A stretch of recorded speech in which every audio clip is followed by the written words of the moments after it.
जय माता दी दोस्तों, मैं अपने चैनल वसुंधरा व्लॉग्स में आप सबका स्वागत करती हूँ।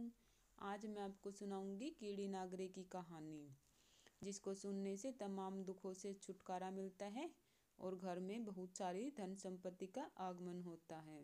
तो चलिए शुरू करते हैं हमारी कीड़ी नागरे की कहानी।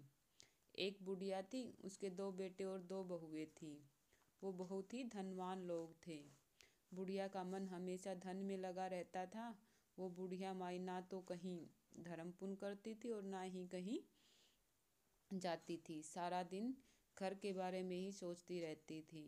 एक दिन गांव में कथा शुरू हो रही थी। गांव की सभी औरतें कथा सुनने जाती, पर बुढ़िया सारा दिन घर में ही रहती थी। वो सोचती थी कि अगर मैं कहीं जाऊंगी तो मेरे सारे पैसे खर्च हो जाएंगे। अगर मंदिर जाऊंगी तो मंदिर में पैसे चढ़ाने पड़ेंगे, आरती में भी पैसे चढ़ाने पड़ेंगे।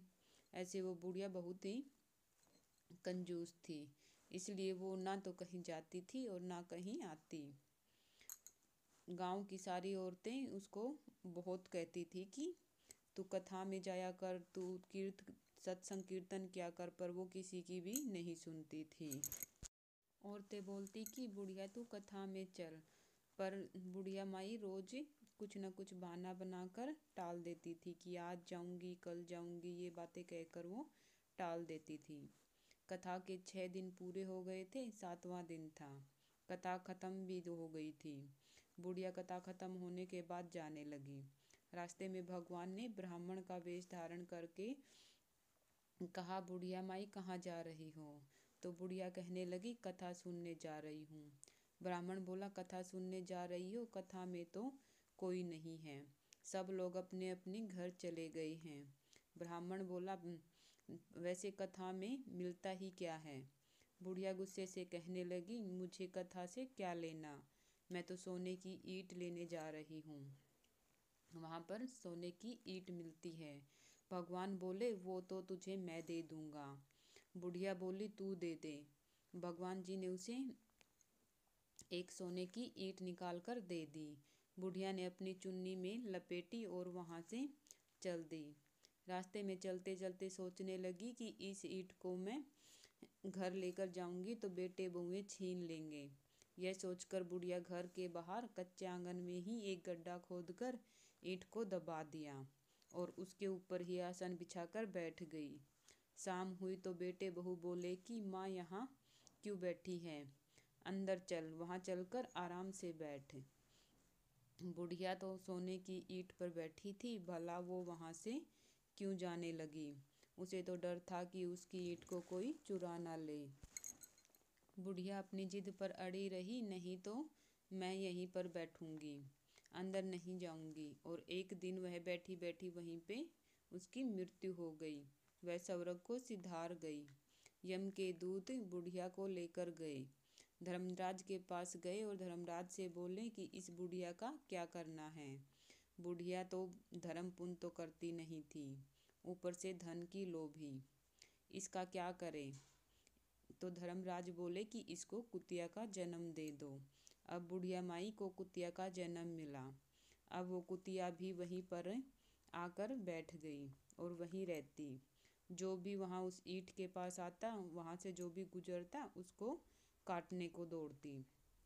बुढ़िया की बहू और बेटे बोले, पहले तो यहाँ माँ बैठती थी, अब ये कुतिया यहाँ बैठी रहती है। एक दिन बेटे ने लकड़ी लेकर मारा और वो मर गई। यम के दूत कहने लगे, महाराज ये बुढ़िया फिर से आ गई है। वो बोले, महाराज ये धन पर बैठी बैठी ही मरी है, अभी इसका मोह छूटा नहीं है, इसको सरपनी बना दो।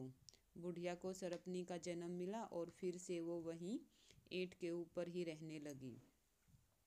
थोड़े समय के लिए इधर उधर जाती, अगर कोई उस ईंट के पास आता तो उसे काटने को दौड़ती।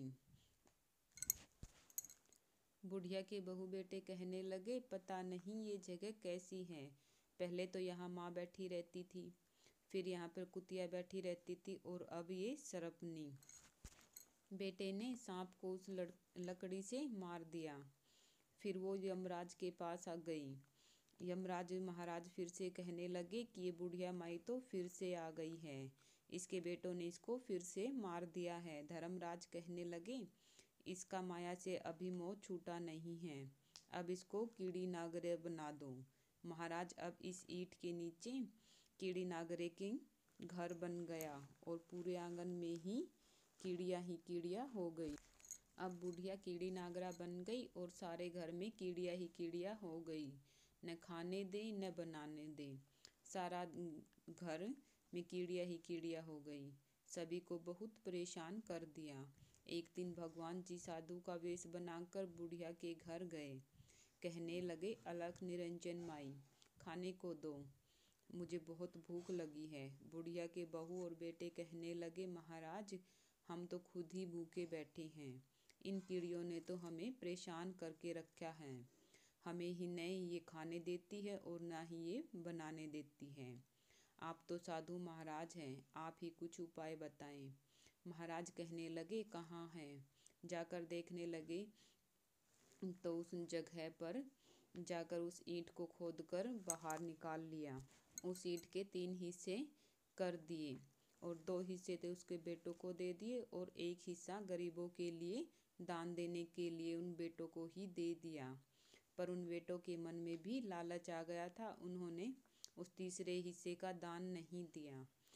तो कीड़ी नागरा वैसे की वैसे ही बना रहा।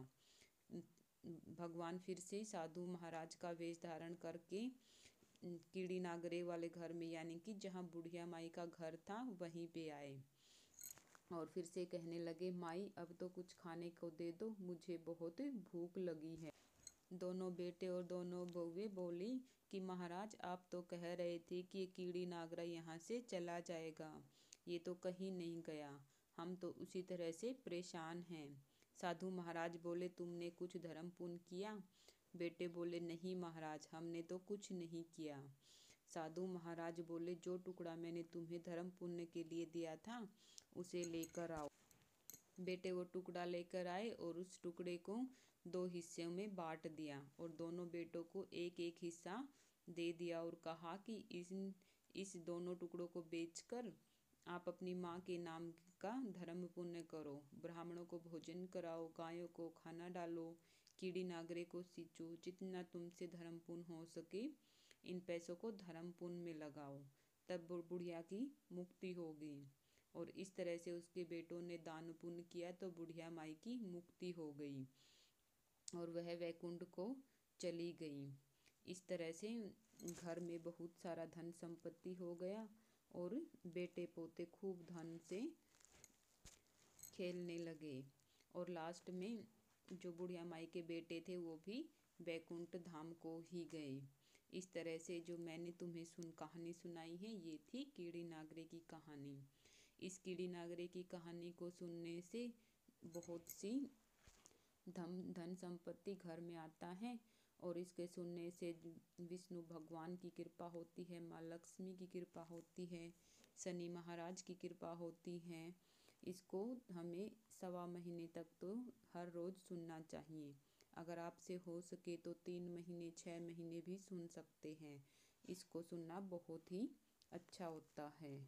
अगर आपको मेरी ये वीडियो अच्छी लगी हो तो प्लीज़ मेरे चैनल को लाइक करें, शेयर करें एंड सब्सक्राइब करें। Thank you.